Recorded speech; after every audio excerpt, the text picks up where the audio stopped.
नमस्कार, आदाब, सत श्री अकाल, गुड मॉर्निंग। ये है हमारा भारत, अद्भुत भारत, खूबसूरत भारत, अद्वितीय भारत। प्राचीन काल से ये अपने विविधता में एकता की पहचान के लिए जाना गया है। इस देश का जितना वर्णन किया जाए उतना कम है। यह संभव ही नहीं है कि आप एक जीवन में इस देश का वर्णन कर पाओ। इस देश का एक विशाल संस्कृति है, विशाल इतिहास है, विशाल विरासत है। इस देश ने कभी किसी को निराश नहीं किया।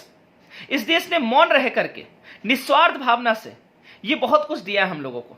जब भी जिसे जरूरत हुई है, भारत कभी किसी को निराश नहीं किया। इसने ना जाति देखा है ना धर्म देखा है, हर किसी को बहुत कुछ दिया। सो आज हम लोग अपने इस शो में, ज्ञान सागर शो का ये पहला एपिसोड है और मैं पहला एपिसोड में अपने भारत का, अपने देश का वर्णन करना चाहता हूं और इस शो का शुरुआत ही मैं भारत से करना चाहता हूं। सो स्वागत है आप सभी का।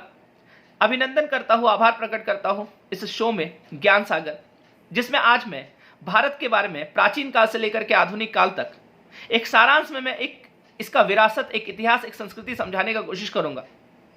और देखना कि हमें और हम भारतीयों को इस देश पर बड़ा गर्व होता है। लेकिन गर्व क्यों होता है, इस वीडियो का पूरा देखो, आपको समझ में आ जाएगा। और आज क्या हम सही दिशा में जा रहे हैं या नहीं जा रहे, एक कटाक्ष भी मेरा होगा। उस कटाक्ष को भी देखना और चिंतन करना, क्योंकि चिंतन ही भारत की पहचान है। और याद रखना, चिंतन से एक बहुत बड़ा ज्ञान का भंडार भारत में आया है। वो चिंतन करना मत छोड़ना, उस दिशा को मत छोड़ना, उस विरासत को मत छोड़ना। तो हम जैसे बुद्धिजीवी का यह कर्तव्य होता है कि उस विरासत को बरकरार करके रखें, नहीं तो कोई भी हमें गुलाम बनाकर चला जाएगा। तो कोई भी व्यक्ति या कोई देश अगर गुलाम होता है, वो उसके आंतरिक कारणों से होता है, ना कि बाह्य कारणों से। तो ये देखने वाली बात है। हम लोग देखेंगे कि हम लोग गुलाम भी कैसे बने, सारा चीज पर हम लोग आज बात करेंगे। तो शुरुआत करते हैं हम लोग अपने भारत दर्शन। पहले भारत दर्शन को हम लोग समझते हैं, फिर हम लोग बाकी है ना धार्मिक, धर्म और रिलीजन, ये सब दर्शन को समझेंगे। तो अगर हम लोग थोड़ा सा पीछे चलते हैं, अगर हम लोग प्राचीन इतिहास में अपना चलते हैं, आज से 3,500-4 हजार साल पीछे चलो, जब पूरी दुनिया में मानव जाति का विकास हो रहा था, लोग संघर्ष कर रहे थे, लोग खाद्य के लिए संघर्ष कर रहे थे, फूड के लिए संघर्ष कर रहे थे, लोग को रोटी नहीं मिल रहा था। उस जमाने में भारत में यह संघर्ष आपको देखने को नहीं मिलता है। यह खूबसूरती है भारत का। आप समझना, जब भारत में कोई भी इंफ्रास्ट्रक्चर डेवलपमेंट नहीं हुआ, यहां पे प्राकृतिक रूप से इतना खूबसूरत है हमारा देश। आप इस देश का पहले एक बार भौगोलिक स्थिति को समझो। इस देश का भौगोलिक स्थिति देखो। उत्तर में विशाल चट्टान हिमालय, कई वर्षों तक आक्रमणकारियों से हमें बचाए रखा। दक्षिण चल जाओ तो एक विशाल समुद्र, वो भी एक दुर्ग का कार्य करते रहा, एक किला का कार्य करते रहा, हम लोग को आक्रमणकारियों से बचाया। इस देश में आपको अद्भुत नजारा दिखेगा। आप जब इस देश में भ्रमण करोगे तो आपको बर्फीला क्षेत्र भी दिखेगा, इस देश में आपको रेगिस्तान भी दिखेगा, इस देश में आपको समुद्र भी दिखेगा, इस देश में पर्वत पठार भी दिखेगा, इस देश में वन भी दिखेगा। ये वही वन है जहां पे हमारे ऋषि मुनियों ने, जहां पे हमारे पूर्वजों ने ज्ञान प्राप्ति किया, जहां पे गुरुकुल पद्धति स्टार्ट हुआ, जहां पे यूनिवर्सिटी का नींव रखा गया। और यहीं से ज्ञान का भंडार निकलता है भारत में, एक विशाल भंडार ज्ञान का निकलता है। अद्भुत भारत है ये। वर्णन कितना किया जाए, कम है। जितना भी आप वर्णन करो कम है। आप वर्णन कर ही नहीं पाओगे एक जीवन में। एक जीवन में संभव ही नहीं कि इस देश का वर्णन कर पाओ। अद्भुत भारत। इस देश का साहित्य को अगर आप देखो तो डॉक्टर सर्वपल्ली राधाकृष्णन कहते हैं कि भारत का जो साहित्य है, इसको एक तराजू में रख दो तुम, और पूरा दुनिया का साहित्य को एक तराजू में रख दो, एक साइड में रख दो, पलड़ा भारी किसका रहेगा? भारत के साहित्य का। इतना यहां पे साहित्य का निर्माण हुआ प्राचीन काल में। लेकिन समस्या यह है कि क्या हम उस विरासत को बरकरार रख पाए हैं या नहीं। ये हम लोग आगे देखते हैं। एक पहले इतिहास समझो, फिर आपको समझ में आएगा ये चीज कि वाकई में हम लोग इस विरासत को बरकरार रख पाए हैं या नहीं रख पाए। या अगर नहीं भी रख पाए हैं तो आज भी बहुत देरी नहीं हुआ है, हम उस विरासत को बहुत अच्छे तरीके से लेके जा सकते हैं। सो समझना, यहां पे प्राचीन इतिहास का हम लोग बात कर रहे थे। आप समझना, उस काल में जब लोग खाद्य के लिए संघर्ष कर रहे थे, युद्ध कर रहे थे, हमारा देश युद्ध में बिजी नहीं रहा। हमारा देश उस समय ज्ञान अर्जित कर रहा था, और ज्ञान अर्जित करके वेद जैसा ज्ञान हम लोगों ने लिख दिया। और समझना, वेद को अपौरुष माना जाता है, मतलब ईश्वर रचित माना जाता है। वेद के बारे में कहा जाता है कि वेद जो है वो पहले से विद्यमान है। वैदिक मंत्र पहले से विद्यमान है, ओम पहले से विद्यमान है। किसी ने इसका रचना नहीं किया, इसको ढूंढा है, कोई इसके फाउंडर नहीं है। आप देखना, कोई चीज जरूरी नहीं कि जैसे 2 + 2 4 होता है, इसके कोई फाउंडर हो सकते हैं क्या? ये तो शुरू से विद्यमान है, इसके कोई फाउंडर नहीं है कि 2 + 2 4 होता है। वैसे ही वैदिक मंत्र जो है, आप समझना कितना बड़ा चीज है कि उस समय के ऋषि मुनियों ने जब वर्ल्ड में लोग का भाषा का विकास नहीं हो पाया था, लोग शब्द तक बोल नहीं पा रहे थे ठीक से, हम लोग ने वेद जैसा ग्रंथ का रचना कर दिया। जबकि आप ये समझो, वेद को तो ईश्वर रचित माना जाता है, लेकिन तब भी इस पर सवाल उठाए। यही तो खूबसूरती इस देश का। आप सवाल उठाओ, आप मान मत लो कोई चीज, आप जानने का कोशिश करो। हम लोग हर चीज को मान लेते हैं, और जब आप मानने लगोगे हर चीज, तो अंधविश्वास का जन्म होता है, और जब अंधविश्वास का जन्म होगा तो आपका ये विरासत का खंडन होना शुरू हो जाएगा। तो आप याद रखिएगा कि वेद पे भी सवाल उठाया गया, और वेद पे सवाल उठाकर रचना किया गया उपनिषद का।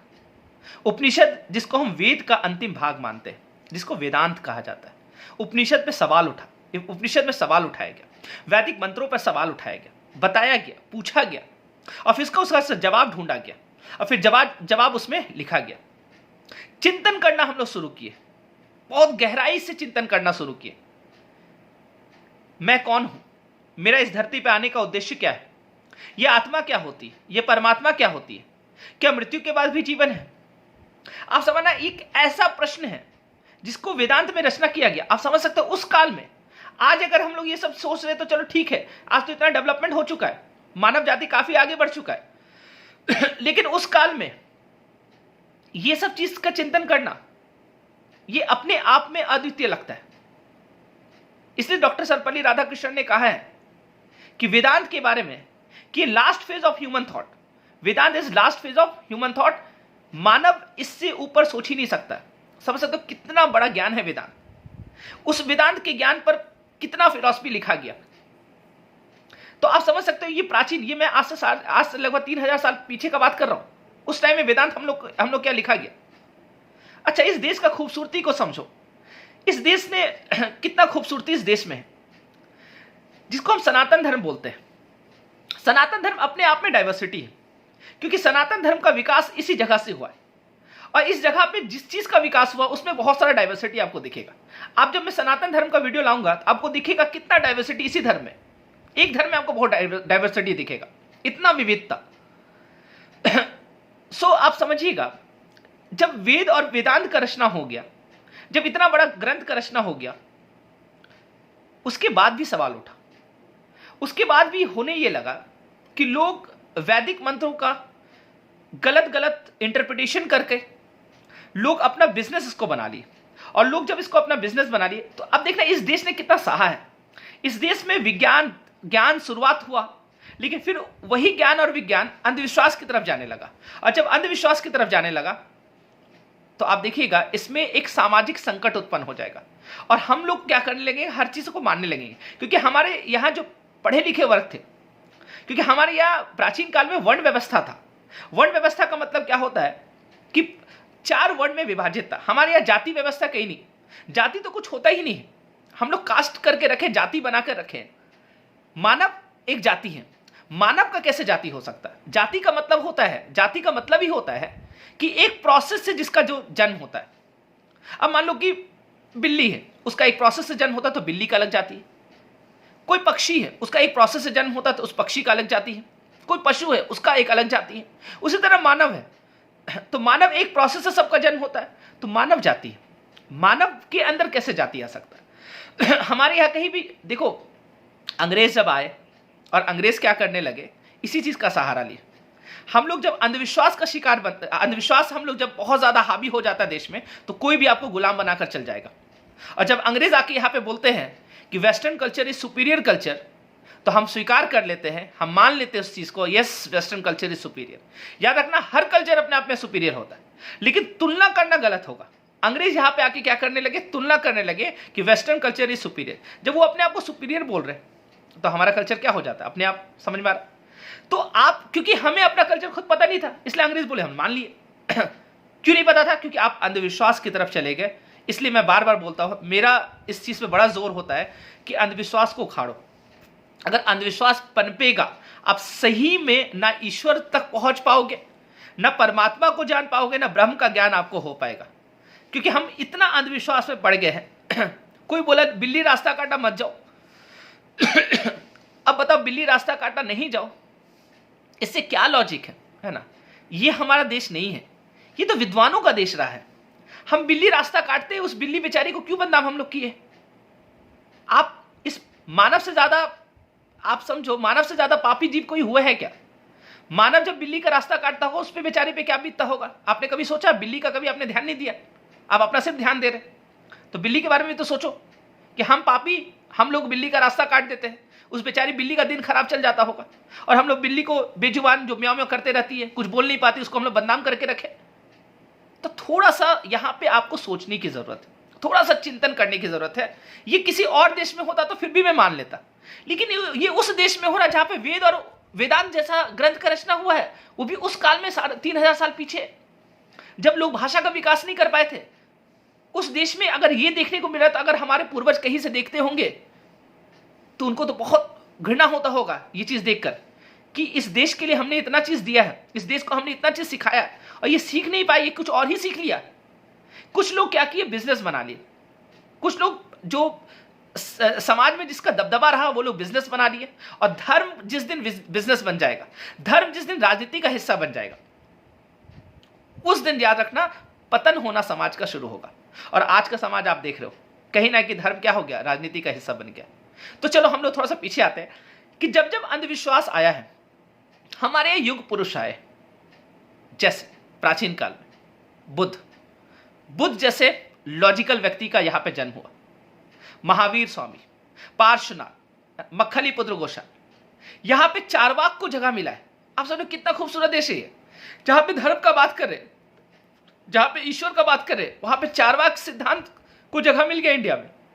चारवाक जो किसी भी धर्म को नहीं मानता है, चारवाक जो किसी भी ईश्वर पे यकीन नहीं करता है, चारवाक को भी हिंदू में जगह मिला है।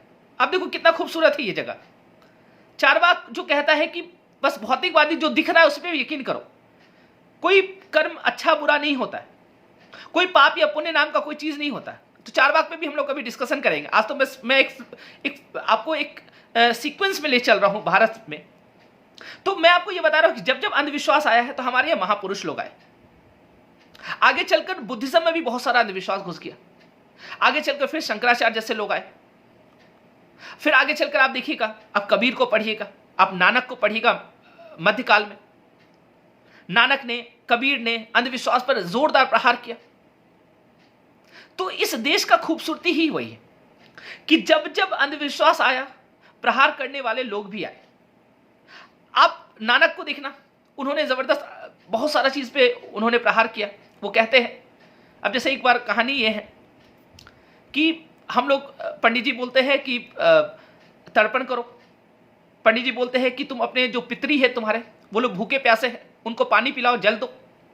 एक बार क्या हुआ कि हरिद्वार में नानक भी वहां पहुंचे थे, गंगा नदी के तट पर। एक पंडित एक यजमान के साथ थे और वो वैदिक मंत्र का उच्चारण कर रहे थे और पानी वो गिरा रहा था, जो यजमान थे। तो नानक ने पूछा यजमान से, या पंडित जी से पूछा उन्होंने कि ये क्या कर रहे हो तुम? तो पंडित जी बोले कि ये इसके पितरी को पानी पिला रहे हैं। तो बोले कि यहां से पानी पहुंच जाएगा वहां तक? बोले बिल्कुल, वैदिक मत में इतना शक्ति है कि हम यहां से पहुंचा देंगे वहां तक, पूरी इतनी शक्ति है। तो बोले ठीक है। तो पूर्व दिशा में क्या कर रहे थे, पानी वो जल दे रहे थे। नानक ने क्या किया, पश्चिम दिशा वो घूम गए और जल वहां देना शुरू कर दिए। और पंडित जी को बोले कि आप वैदिक मंत्र पढ़िए, हम जल इधर दे रहे।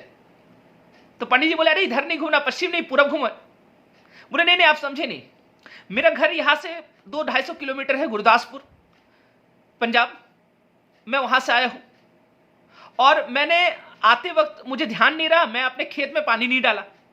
और जब मैं अपने खेत में पानी नहीं डाला तो मुझे अब चिंता हो रही है मेरा फसल नष्ट हो जाएगा। तो कृपया करके आप मंत्र का उच्चारण कर दीजिए और हम यहां से जल दे देंगे ताकि मेरा खेत पूरा पट जाए। तो पंडित बोला कि अरे मूर्ख, ऐसा नहीं होगा, जल तुम्हारा नहीं पट सकता है। तो नानक ने बोला कि अगर 200 किलोमीटर तुम्हारा जल नहीं पहुंच पाता है तो इतने दूर जल कैसे पहुंच पाएगा। तो ये बेवकूफ बनाना, ठगना बंद करो, ये अंधविश्वास। आप समझना, जब आप वेदांत को पढ़िएगा, जब आप उपनिषद को पढ़िएगा, वहां देखिएगा कहीं भी अंधविश्वास का बात नहीं किया गया, वहां चिंतन का बात किया गया, बहुत लॉजिक बात किया गया है वहां पे। लेकिन खैर चलो, आगे चलकर अंग्रेज जब आए, तो अंग्रेज जब यहां पे आते हैं तो आप देखना, मैंने जैसे आपको बताया कि वेस्टर्न को वो सुपीरियर बताया और हम लोग को बहुत नीचे निकृष्ट बताए वो। और हम देखना, हमारा हर चीज में बदलाव किया। आज हम लोग जो ड्रेस पहनते हैं, हमारा जो पहनावा है, किसका देन है? अंग्रेजों का देन है। हम लोग तो धोती कुर्ता पहनने वाले लोग थे, या इस्लामिक कल्चर आने के बाद कुर्ता पजामा हम लोग पहनते थे। हमारा देश ड्रेस साड़ी था, सलवार सूट था। अंग्रेज आए, बोले कि क्या पहना है? धोती कुर्ता। अरे गवार, मूर्ख। तो हम लोग बोले तो क्या पहने? बोले शर्ट पहनो, टी शर्ट पहनो, जीन्स पहनो, ट्राउजर पहनो। तो हमें लगा अच्छा इससे क्या होगा। तो अंग्रेज ने बोला कि इससे जेंटलमैन दिखोगे। तो हमें लगा अच्छा जेंटलमैन ऐसे दिखते हैं, टाई वाई लगा लो। तो हमने भी क्या किया, शर्ट पैंट है ना, जीन्स उस पहनना शुरू कर दिया, टाई वाई लगाना शुरू हो गया।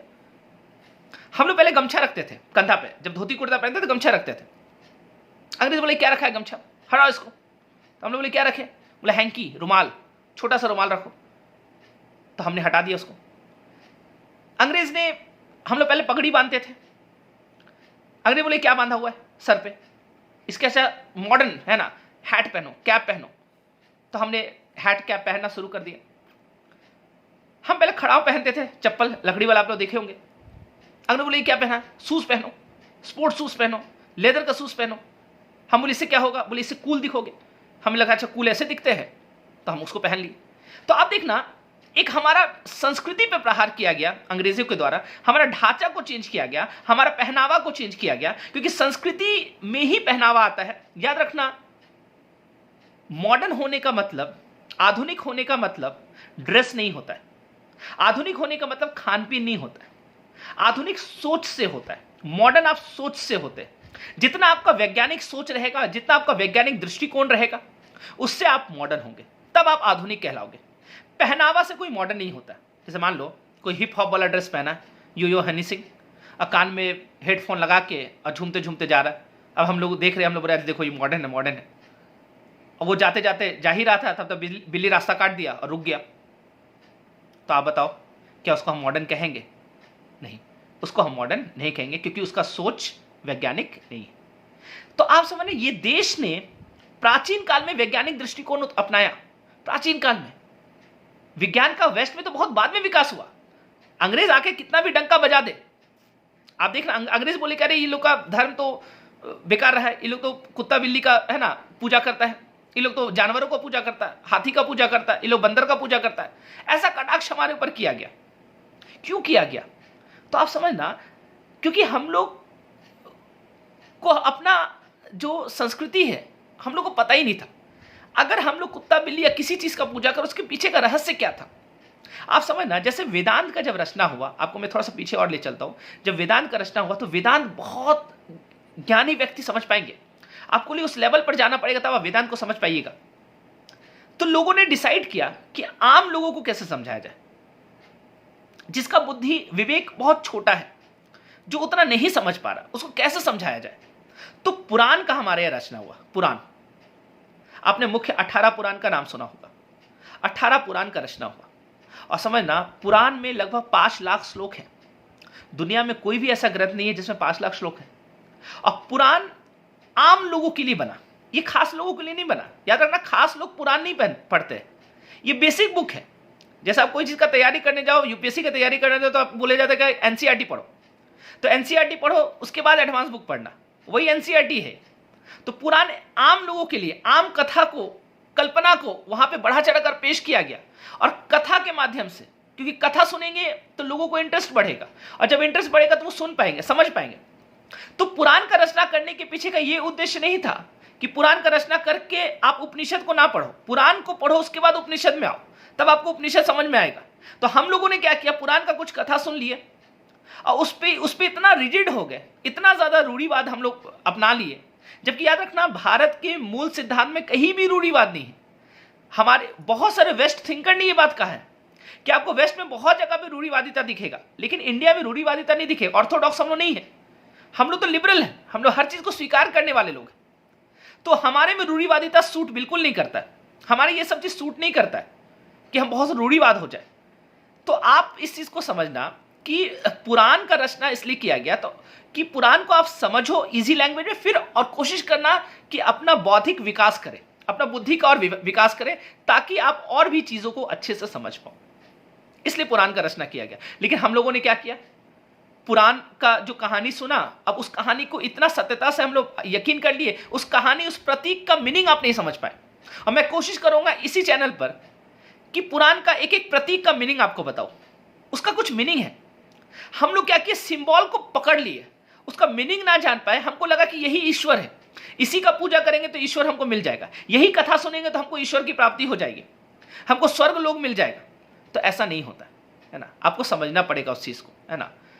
तो खैर चलो, तो अंग्रेज आए, सब चीज बोले, हम लोग उस चीज को स्वीकार किए। हमारा सब चीज पे विरोध, हमारा सब चीज पे तो वो लगातार कटाक्ष किए, पहनावा चेंज किए, खान पीन। आप देखो आज का जमाना है, जंक फूड का जमाना, बर्गर पिज्जा हम लोग खाते हैं। हमारा संस्कृति में ये नहीं था। हमारा संस्कृति में तो था कि हम लोग जमीन पे बैठते थे और आधा केजी चावल खा के, है ना, खत्म कर दिए। पालथी मार के हम लोग जमीन पे बैठते थे और बड़ा प्रेम से खाते थे हम लोग। अंग्रेज आए, अंग्रेज बोले तुम लोग जंगली लोग क्या कर रहा है, नीचे में खा रहा है, नीचे बैठ के खा रहा है, टेबल कुर्सी में बैठ के खाओ। और ये क्या हाथ से तुम खाना शुरू कर दिया, जंगली, चम्मच से खाओ। तो अंग्रेज बताए हम लोग को चम्मच से खाने, तो हम बोले स्पून से खाए। तो इसे क्या होगा, बोले जेंटलमैन का निशानी है। वो इतना जेंटलमैन हम लोग को बोला कि हम लोग को बेवकूफ बनाते हुए चलते रहा, और हम लोग जेंटलमैन जेंटलमैन समझ के, है ना। तो आप समझना, बोला कि स्पून खाओ तो स्पून से खाओ, तो स्पून हम लोग लिए, चम्मच से हम लोग खाना शुरू किए। आज देखो, मैंने बोला कि जंक फूड का जमाना है, पिज्जा बर्गर हम लोग खा रहे हैं, सेल्फी लेते हैं, फेसबुक पे अपलोड करते हैं और बोलते हैं फीलिंग हैप्पी विथ इतना। कभी देखे हैं फेसबुक पे अपलोड करते हुए फीलिंग हैप्पी विथ दाल चावल चोखा चटनी? ये भारत का खूबसूरती है ना। तो हमें खुद शर्म आने लगी अपनी चीजों पर। इसका वजह क्या था? इसका वजह था इतिहास का भूलना, सही अंधविश्वास का पनपना, या सही धर्म को, सही साहित्य को ना पढ़ना। इसका एक वजह था। आप इसमें देखना, आप एक चीज देखोगे, प्राचीन काल का अगर हम लोग बात करें, आज आपने कोपरनिकस का नाम सुना होगा। उसने बताया कि सूरज का ना अस्त होता ना, है ना, वो डूबता है, ना वो उगता है ना डूबता है, वो तो अपनी जगह स्थिर है, धरती घूम घूम के जाता है। तो कोपरनिकस के लिए जाना गया वेस्ट में। लेकिन आपको क्या पता है, कोपरनिकस से लगभग 2000 साल पहले हमारे यहां ऐत्रेय ब्राह्मण का रचना हुआ। और आप पढ़िएगा ऐत्रेय ब्राह्मण में। मैं जब ये सब पढ़ने लगा तो मुझे बड़ा चकित लगा कि इतना खूबसूरत, इतना ज्यादा ज्ञान विज्ञान उस काल में, ये हम लोग कहां जा रहे हैं। ऐत्रेय ब्राह्मण में लिखा हुआ है, सूर्य का ना उदय होता है ना वो अस्त होता है, सूर्य ना उगता है ना वो डूबता है। ये ऐत्रेय ब्राह्मण में हमारे यहाँ लिखा हुआ है।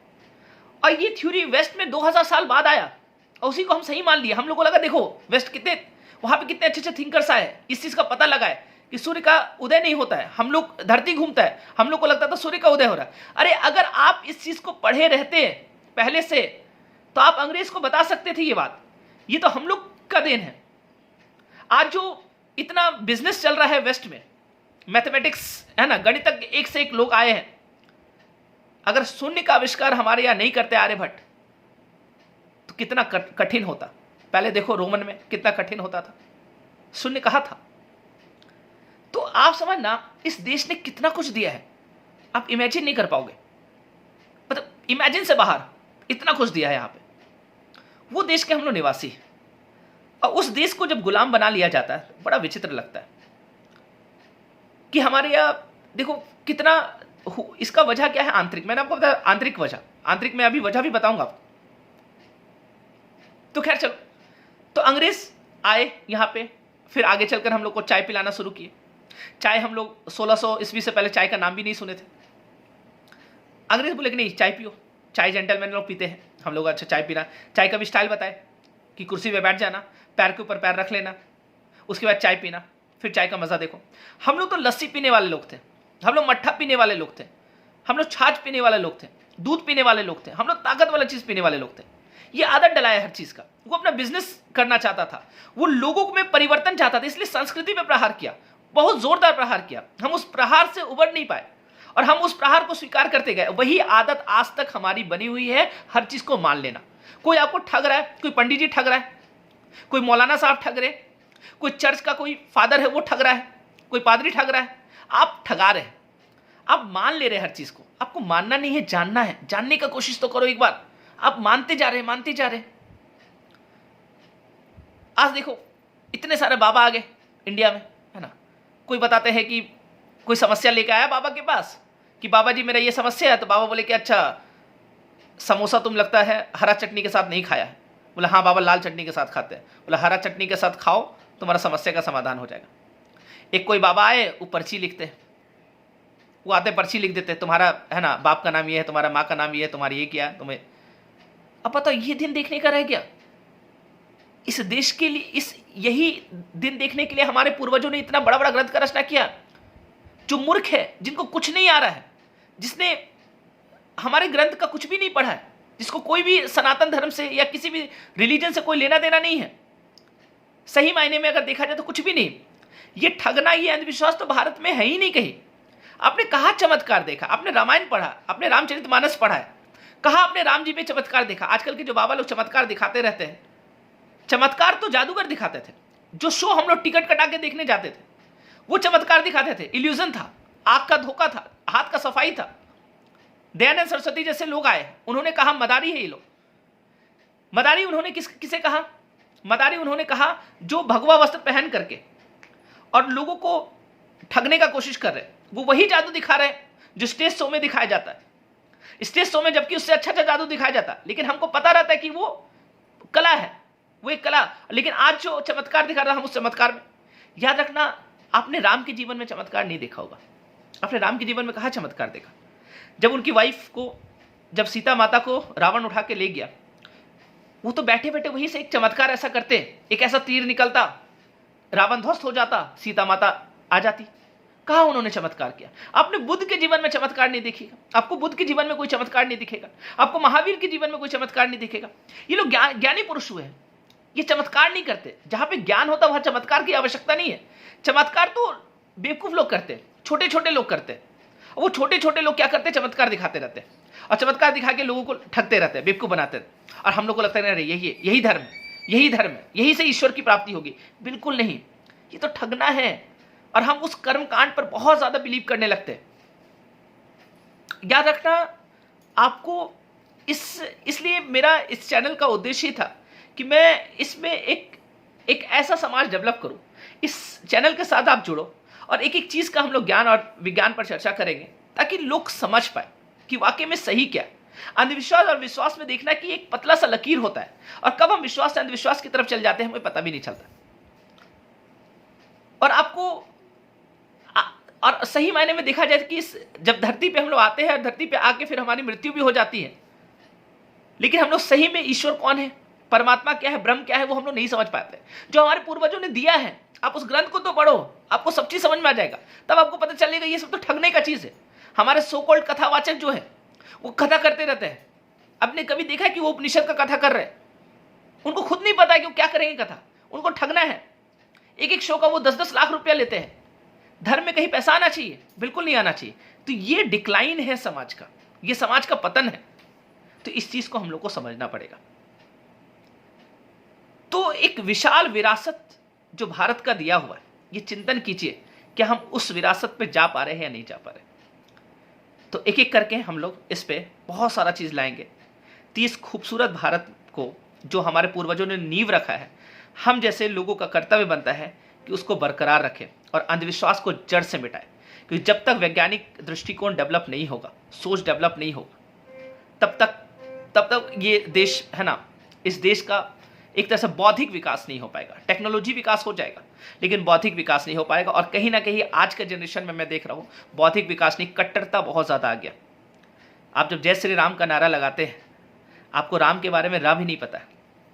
उसमें एक आक्रोश दिखता है, उसमें एक रूढ़िवादिता दिखता है। आप जय श्री राम का नारा उस तरीके से मत लगाओ जो तरीका जो राजनीति पॉलिटिकल पार्टी लोग यूज करते हैं।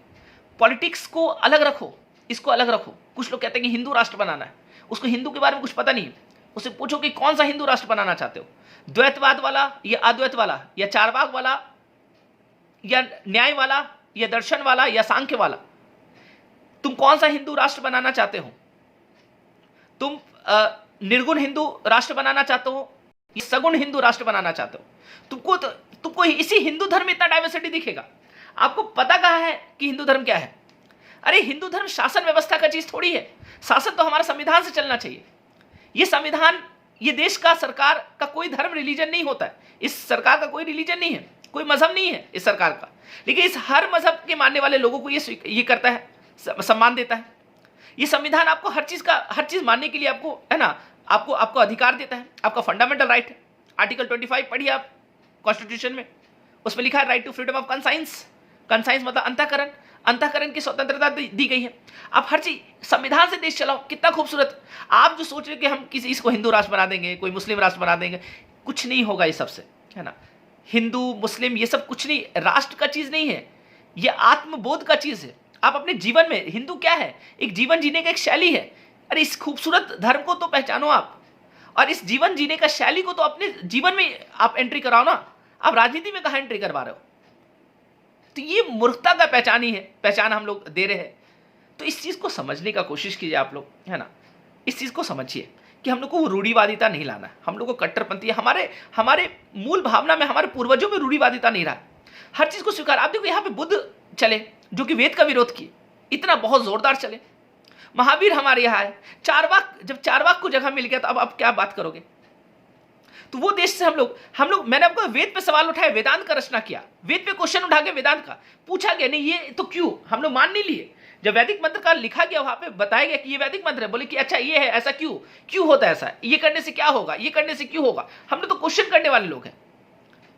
तो आप कहा इस चीज में पाखंड और अंधविश्वास में पड़े हुए। तो बड़ा चिंता होता है मुझे इस देश को जब मैं देखता हूं, अब ये गर्त में जा रहा, तो हमें इस गर्त से निकालना पड़ेगा और बौद्धिक क्षमता का विकास करना पड़ेगा। और बौद्धिक क्षमता का विकास करने के लिए इस चैनल को मैंने बनाया है, और इस चैनल का ये जो शो मैं लाया हूँ ज्ञान सागर, इसका उद्देश्य ही यही कि बौद्धिक क्षमता का विकास हो पाए और वाकई में ज्ञान का सागर में आप डुबकी लगा पाओ और मोती की प्राप्ति करो वहां से। तो ये जो खूबसूरत भारत है, विविधता में एकता का भारत है, उसको बदनाम नहीं करने दो। आप राम को समझो, आप कृष्ण के जीवन को पढ़ो, आप गीता का अध्ययन करो, आप उपनिषद का अध्ययन करो, आपको पता चलेगा वाकई में धर्म क्या है। आप अपने जीवन में धर्म कहाँ ला पा रहे हो? जो जय श्री राम का आप क्रूरता वाला नारा लगा रहे हो, आपके राम इससे बदनाम नहीं हो रहे क्या? आप एक बात समझना कि आप जब भी कोई आपके अगल बगल कोई गलत कर रहा है, जब सरकारी ऑफिस में आप जाते हो, वहां पे घूस मांगा जाता है, जो गलत होता है उसका तो आप विरोध ही नहीं कर पा रहे हो। आपको कहाँ इसका विरोध करने का क्षमता है? आप उसका विरोध नहीं कर पा रहे। कोई सिपाही घूस मांग रहा है, घूस ले रहा है, ट्रक चलते हुए देखना रोड किनारे घूस लेता है, पैसा 10 रुपये ले लेता है, उसको तो बोलने का आपको हिम्मत ही नहीं है कि देखो तुम गलत कर रहे हो। लेकिन हमको क्या करना है कि नहीं, पॉलिटिक्स है ना, पॉलिटिक्स में इसने बना, इसका विरोध करना, फलाना रिलीजन का विरोध करना, फलाना चीज का विरोध करना, एक विशेष धर्म का विरोध करना। तो हम लोग के अंदर क्या आ गया है कि अगर मैं हिंदू हूं तो मैं मुस्लिम का विरोध करूंगा, मुस्लिम है तो हिंदू का विरोध हो, क्रिश्चियन है तो मुस्लिम का, हिंदू का, सबका विरोध। ये नहीं होना चाहिए, ये हमारे देश का चीज ही नहीं है। तो इस चीज को आप समझो, ये विरासत बहुत बड़ा विरासत है, बहुत प्योर विरासत है। और जब आप ज्ञान अर्जित करोगे ना, जब आपके पास विवेक होगा, बहुत ज्यादा ज्ञान अर्जित करोगे, तो उससे खूबसूरत एहसास कुछ नहीं हो सकता। बहुत खूबसूरत एहसास है ज्ञान, बहुत खूबसूरत एहसास है। तो आज के लिए इतना ही रहने देते हैं हम लोग, है ना। नेक्स्ट क्लास जब हमारा होगा, इस पे क्लास नहीं, अब जस्ट नेक्स्ट शो जब हमारा होगा तो उसमें और भी हम लोग बहुत सारा चीज़ मिलाएंगे। तो आज के लिए धन्यवाद।